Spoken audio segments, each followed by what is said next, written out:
दोस्तों, भगवान जिससे प्यार करते हैं ना, तो उसे सुधार भी देते हैं। आपने देखा होगा महाभारत में अर्जुन से कितनी गलतियां हुई, मगर भगवान श्री कृष्ण ने हर जगह उसे समझाया, हर बात समझाई और गलती करने पर उसे सुधारा भी। ये आज भी मुमकिन है। अगर आप भगवान के प्यारे हो, अगर भगवान आपसे प्यार करते हैं, अगर कोई गलती आप करते हो तो आपको वो सुधारेंगे। मेरे दोस्तों, देखिए, प्यार करना है ना आपको, तो भगवान से करो। मैं तो यही कहता हूँ, आदमी से क्या प्यार करना है यार।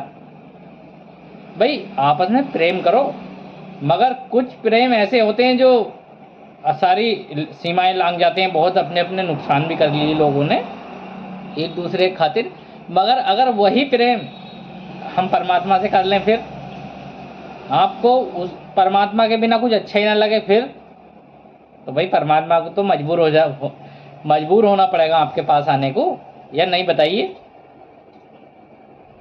ये ना मेरी बात गलत हो तो बताओ आप। भाई आपने देखा जब दो प्रेमी आपस में प्रेम करते हैं ना, कहीं भी देख लो, कोई भी किसी भी जगह, तो वो एक दूसरे के बिना नहीं रह सकते। फिर बहुत सारी सीमाएं लांघ जाते हैं, किसी की मानते ही नहीं। मगर अगर हम वही प्यार अपने परमात्मा से कर लें, तो परमात्मा क्यों नहीं मिल सकता आपको? बताइए। तो भैया ऐसे ये भक्त था, इस वीडियो को सुने और ज़रा दिमाग से सुने भैया, और ज़रा जोर लगाएं अपने दिमाग पे। देखिए, भटक तो आप जाओगे खैर, मगर भैया भटकना ना भटको तो बढ़िया है, क्योंकि ऊपर तो सभी को जाना। एक भक्त था भगवान का, बहुत अच्छा भक्त था भाई साहब, बहुत बढ़िया। भगवान भी उसकी तरफ निगाह रखते थे, मगर वो अपनी परिवार के चक्कर में, देखिए भक्त परेशान रहते हैं। भक्त हमारा परेशान जरूर रहेगा, कोई भी हो, चाहे किसी भी समय रहे। तो भैया वो जब परेशान होता था तो उसके घर वाले तरह तरह की बातें बना करके उससे गलत काम करवा लिया करते थे, झूठ बोलना जैसे तरह तरह के काम जो भी, तो वो कर भी लेता था। भगवान को ये बुरा लगता था। एक दिन भगवान ने सोचा, बोले क्यों ना अपने भक्त को सुधारा जाए। अब भगवान चल दिए अपना ठाके सामान, आ गए साधु बन के भक्त के घर। बोले भाई बेटा, आदमी तो तू बहुत बढ़िया है, दुआ सलाम करी उसने, आदमी तो तू बहुत बढ़िया है, मगर तू बुरे काम क्यों करता है? बोले बाबा मुझे गृहस्थी के लिए करने पड़ते हैं। बोले बेटा, अगर गृहस्थी के लिए करता है तो क्या ये जो कर्म तू करता है, क्या गृहस्थ ये सारे सबके साथ जाएंगे वो? बोले नहीं बाबा, तो फिर तू करता क्यों है? बोले मैं सबकी खुशी के लिए करता हूँ। बोले बेटे ऐसा मत कर। बोले तो सब नाराज हो जाएंगे मुझसे, मैं घर में अपना तालमेल नहीं बैठा पाऊंगा, और सब मुझसे प्यार भी बहुत करते हैं, इसलिए मुझे इनके लिए सब कुछ करना पड़ता है। तो महात्मा ने कहा, बोले बेटा प्यार कोई किसी से नहीं करता, सब मतलब के हैं। बोले नहीं बाबा, मेरा परिवार है, सही परिवार है मेरा। बोले तू ये बात जानना चाहता है? बोले हाँ। बोले बेटा तू एक काम कर, कुछ समय के लिए ऐसा हो जाए जैसे तेरे प्राण ही नहीं है शरीर में, लोगों को पता न चल सके।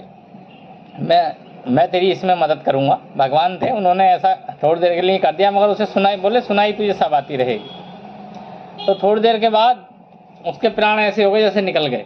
भगवान थे भाई, वो भगवान के लिए क्या, देखिए मुमकिन नामुमकिन क्या मुमकिन। तो सब रोने लगे, उसके परिवार वाले रोने लगे, सब इधर उधर बहुत बहुत तेज रो रहे, रिश्तेदार भी इकट्ठे हो गए। तो साधु बोले, वो साधु थे, बोले ये साधु था यहीं। वो बोले लोग, बोले साधु यहीं था जब इनके साथ ऐसा हुआ। बोले क्या हुआ, ये क्या हुआ? बोले साधु ने कर दिया दिखाया ये। अब उन भगवान को मानने के चक्कर में लोग, तो बोले भाई रुको तो सही। साधु बोले तुम चाहते हो ये जिंदा हो जाए? बोले हाँ। बोले तो एक काम कर लोगे, आपके घर में कोई फल वगैरह है? बोले हाँ है। बोले इस घर में कितने सदस्य हैं?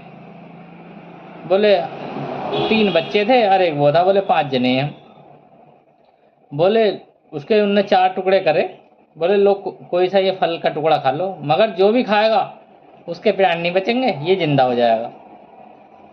मेरे दोस्तों, सबको बारी बारी सिर से वो फल देने के लिए कहा गया, मगर किसी ने नहीं खाया। बोले अब तो ये चले गए, क्या पता ये तो मर ही गए, हम भी न रहे इस दुनिया में। उनमें से किसी ने वो फल नहीं खाया।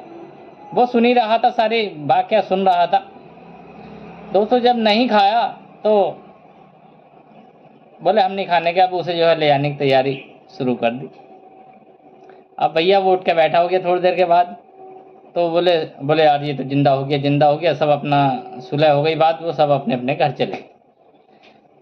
साधु भी अपने घर चले गए। दूसरे दिनों को फिर आते हैं भगवान जी, बोले भाई बेटा क्या इरादा है? बोले गुरुजी मैं आज के बाद कोई गलत काम नहीं करने का, कोई कितना ही कर ले। फिर वो भगवान की भक्ति में लग गया, उनने कभी कोई बुरा काम नहीं करा। मेरे दोस्तों आप भी ये थोड़ी सी बात, बस इतनी सी बात दिमाग में डालने, बस इतनी सी, जितना भी तुम बुरे कर्म करोगे अपनी औलाद के लिए करोगे, मगर उसके कर्मों के फल आप ही भुगतोगे, कि औलाद नहीं भुगत सकती। तो भैया सुधर के रहो, प्रभु की भक्ति कर लो, बढ़िया है। तो वीडियो अच्छी लगी हो इसे लाइक कमेंट शेयर कर दें भैया, और जैसी आपकी मर्जी। जय श्री राम भाई।